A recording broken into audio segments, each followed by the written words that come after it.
और रूस के राष्ट्रपति व्लादिमीर पुतिन यूक्रेन पर हमले के बाद पहली बार सामने आए हैं। पुतिन, आपको बता दें, मॉस्को में इस वक्त एक बिजनेस समिट में हैं। वहां उन्होंने क्या कुछ कहा, जरा उन्हें सुनते हैं। Ущерб системе, в которой мы сами чувствуем себя частью. Мы не собираемся наносить ущерб системе мирового хозяйства, в которой мы сами находимся. И настолько, насколько мы там находимся. Поэтому, мне кажется, и наши партнеры должны это понять и не ставить перед собой задачу выталкивать нас из этой системы. Тем не менее, даже по политическим соображениям эти рестрикции будут. Но в этой связи хотел бы обратиться и к вам с призывом отнестись с пониманием к тому, что происходит, и солидарно работать с правительством в поисках тех инструментов, которые поддерживали бы производство, экономику, рабочие места, но исходили из тех реалий, которые складываются. Со стороны правительства, вообще власти в самом широком смысле этого слова, конечно, задачу вижу в том, чтобы обеспечить вам условия хорошие, обеспечить больше свободы. Ответ может быть только один – обеспечить большую свободу предпринимательской деятельности. Конечно, в известных рамках, с тем, чтобы, как здесь коллеги выразились, чтобы была предсказуемость определенная со стороны правительства, но мы ожидаем, что и предсказуемость со стороны бизнеса должна быть тоже обеспечена. Ясно, что мы не можем полностью прогнозировать геополитические риски, но... तो यूक्रेन पर हमले के बाद रूस के राष्ट्रपति व्लादिमीर पुतिन पहली बार सामने आए और उन्होंने कहा कि रूस के पास कोई दूसरा ऑप्शन, कोई दूसरा विकल्प नहीं था। यूक्रेन के हालात पर भारत की पल पल की नजर है। रूस के राष्ट्रपति इस समय, जैसा कि हमने आपको बताया, दिखाया भी, मॉस्को में एक बिजनेस समिट में है। इस समिट के बाद राष्ट्रपति पुतिन प्रधानमंत्री मोदी से बात भी करने वाले हैं। विदेश मंत्रालय ने कहा है कि थोड़ी ही देर में प्रधानमंत्री नरेंद्र मोदी और राष्ट्रपति पुतिन के बीच बातचीत होगी। विदेश मंत्रालय ने कहा, यूक्रेन में फंसे भारतीयों को लाने के लिए हर संभव कोशिश, हर संभव कदम उठाया जा रहा है। हमने मिनिस्ट्री ऑफ डिफेंस हम मिनिस्ट्री ऑफ डिफेंस के साथ संपर्क में हैं। उनको हमने पूरी सूचना दी है कि क्या स्थिति है और क्या इवॉल्विंग सिचुएशन है, और हमने ये भी कहा है कि अगर जरूरत पड़े तो हमारी एयरलिफ्ट कैपेसिटी की मतलब प्रोविजन रखना होगा उनको, और अगर ऐसी स्थिति हो तो हमारी एयरफोर्स की एयरक्राफ्ट भी वहां पे जा सकती है। पर हमारी और भी उपाय हैं, जैसे कि हमारे कमर्शियल एयरक्राफ्ट है, तो all options are on the table. जब प्रधानमंत्री की बात हो रही है रूस के राष्ट्रपति के साथ, तो यही हाईएस्ट लेवल पे बात चल रही है। और पुतिन का ऐसे में बिग प्लान क्या है? पुतिन ने यूक्रेन पर अटैक के लिए यही टाइम, यही टारगेट क्यों चुना? क्या केजीबी का एजेंट कोई एक्शन बगैर सोचे समझे प्लान कर सकता है? यूक्रेन पुतिन का निशाना है या फिर बहाना? क्या इस बहाने किसी और को उसकी औकात बताना है? पुतिन के इस एक्शन में चीन के लिए क्या चैलेंज है? देखिए ये रिपोर्ट और पुतिन की पर्सनैलिटी समझने की जरा कोशिश करिए।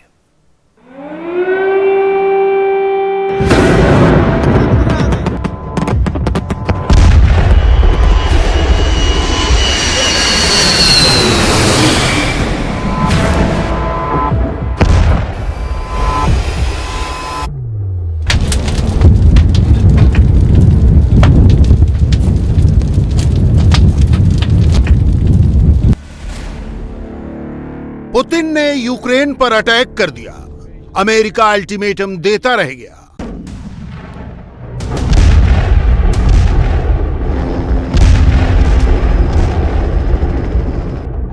यूरोपियन यूनियन हाथ मल रही है। दुनिया तीसरे विश्व युद्ध की दस्तक सुन रही है। बाजार में तेज गिरावट है।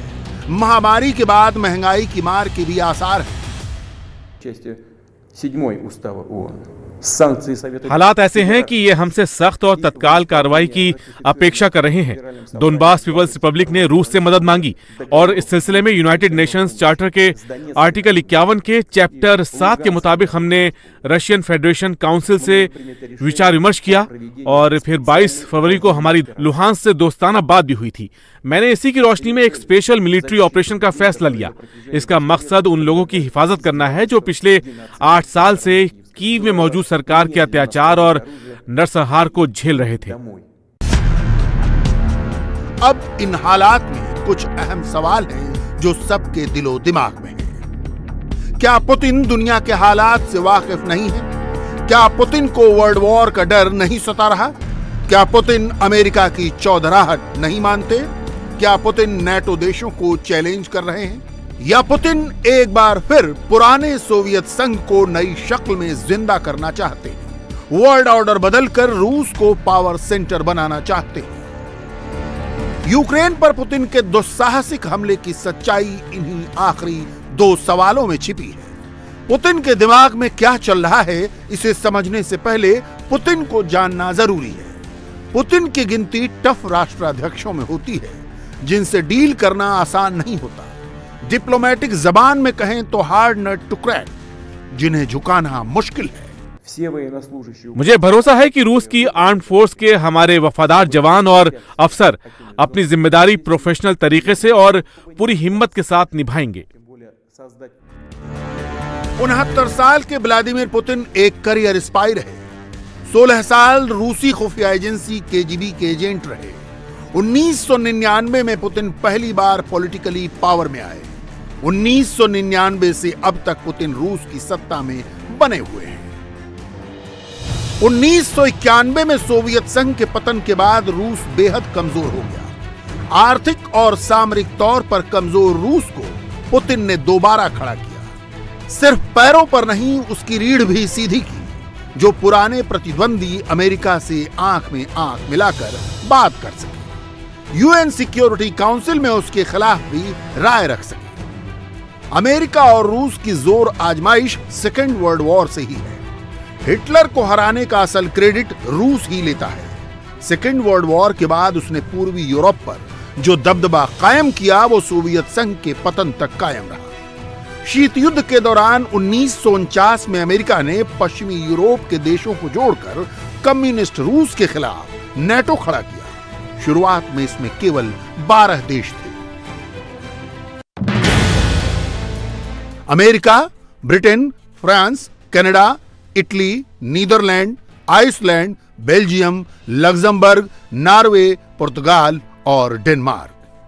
नेटो की टैगलाइन क्लियर थी, एक देश पर हमला सब पर हमला माना जाएगा। सारे सदस्य देश मिलकर इसका मुकाबला करेंगे। इसके जवाब में सोवियत रूस और पूर्वी यूरोप के देशों ने पोलैंड में वारसा पैक्ट किया।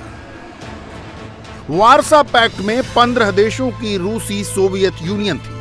अल्बानिया, बल्गारिया, चेकोस्लोवाकिया, पूर्वी जर्मनी, हंगरी, पोलैंड और रोमानिया। मगर 1991 में सोवियत संघ के पतन के बाद वारसा पैक्ट अपनी मौत मर गया। सोवियत संघ बिखर गया और रूस से निकलकर 14 अलग अलग देश बन गए। व्लादिमीर पुतिन राष्ट्रपति बनने के साथ ही सोवियत संघ को दोबारा रिवाइव करने का ख्वाब देख रहे हैं।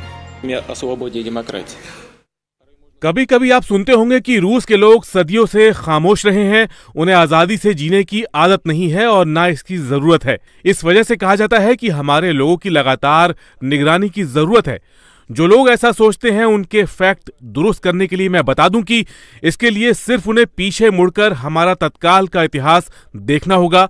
हमें समझना चाहिए कि सोवियत संघ का पतन सदी का सबसे बड़ा जियोपॉलिटिकल डिजास्टर था। बतौर राष्ट्र रूस के साथ एक बड़ा ड्रामा खेला गया। हमारे हजारों हजार साथी, नागरिक और सहयोगी एक झटके में रूस की टेरिटरी से बाहर हो गए। सोवियत विखंडन की महामारी ने रूस पर बहुत बुरा असर डाला, बहुत नुकसान किया इसने। सोवियत संघ पुरानी शक्ल में भले ही खड़ा न हो, मगर पुतिन अमेरिका की चौधराहट खत्म करना चाहते हैं। अमेरिकी चौधराहट का एक जरिया है नेटो, जिसके आज 30 सदस्य देश हो गए। वारसा पैक्ट के देश तो नेटो में गए ही, सोवियत रूस से अलग हुए कई देशों को भी अमेरिका ने इसमें शामिल किया। आप नक्शे पर नजर डालिए तो खुद समझ जाएंगे कि रूस किस तरह नेटो के सदस्य देशों से घिरा है। एस्टोनिया, लैटविया, लिथुआनिया पहले ही नेटो के सदस्य बनकर रूस की सीमा तक आ गए हैं। मगर पुतिन अब नेटो को अपनी सरहद के और करीब, यानी यूक्रेन और जॉर्जिया तक नहीं आने देना चाहते, जबकि दोनों नेटो में शामिल होना चाहते थे। 2008 में पुतिन ने जॉर्जिया पर हमला किया। इस हमले के बाद जॉर्जिया ने समझ लिया कि रूस फिर मजबूत हो गया है। जॉर्जिया ने नाटो का हिस्सा बनने का इरादा तर्क कर दिया। 2014 में भी पुतिन ने यूक्रेन पर हमला किया था। तब उन्होंने क्रीमिया को यूक्रेन से छीन लिया था। अमेरिका ने तब भी विरोध किया, मगर पुतिन टस से मस नहीं हुए। दरअसल पुतिन यहीं रुकने वाले नहीं हैं। वो किसी और शक्ल में ही सही सोवियत संघ को खड़ा करेंगे। इस सच्चाई के बावजूद कि हमारी 74% आबादी ने सोवियत संघ के बनाए रखने के लिए वोट किया था, मगर इस सच्चाई से कुछ वजहों से इस सच्चाई के बावजूद कि हमारी 74% आबादी ने सोवियत संघ के बनाए रखने के लिए वोट किया था, मगर इस सच्चाई से कुछ वजहों से जानबूझकर आंख मूंद ली गई। सुप्रीम सोवियत ने भी सोवियत संघ को भंग करने का निर्णय लिया।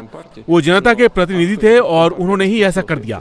लेफ्ट विंग के समर्थक इस तरह का सवाल उठाते हैं या कम्युनिस्ट पार्टी के लोग ऐसा पूछते हैं, लेकिन एक कम्युनिस्ट पार्टी ही थी जिसने सोवियत यूनियन को भंग किया।